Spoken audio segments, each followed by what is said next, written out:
Good afternoon, this is Clay with Clay's AC and Auto Repair and Clay Motion here in Grand Rapids, Michigan. Hopefully this video is helpful, and if it is, please give me a subscription.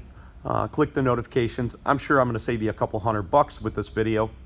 Remember, if anybody else can do it, you can do it too. Don't be the next to them, be the first to you. Okay, to start replacing your side motor mount on the passenger side, you're going to have a block of wood and your floor jack, and we're going to jack up the oil pan. We're going to be careful to not jack it up too much. We just need to take pressure off of the mount.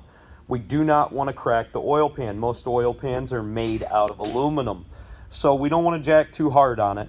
And we just want to take off the pressure off the mount, like I said. What you want to do is put your jack right underneath your oil pan like that.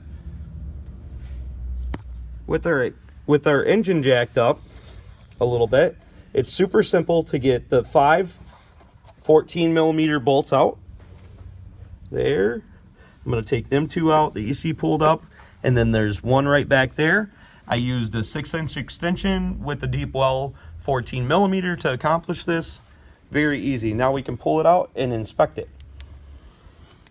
Before you can get it right out of the way, you're going to pull this outer tab out right here, and then you'll be able to slide the electrical connector right off the post. During removal, you may have to move the AC line over a little bit. Do not bend it. Just gradually move it just a little bit, and then she will pull right out, and you'll be able to see how it's busted.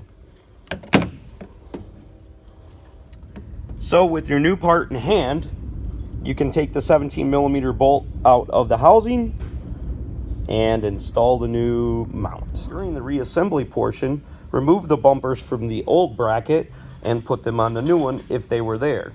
These probably aren't super important, but you know, they were there from the factory, so we're going to go ahead and put them on anyways. Okay, so if you remember the number 2 Clayway rule, you always start your bolts before you tighten them down.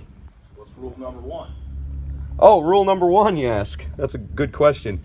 Don't take candy from strangers, but there is exceptions.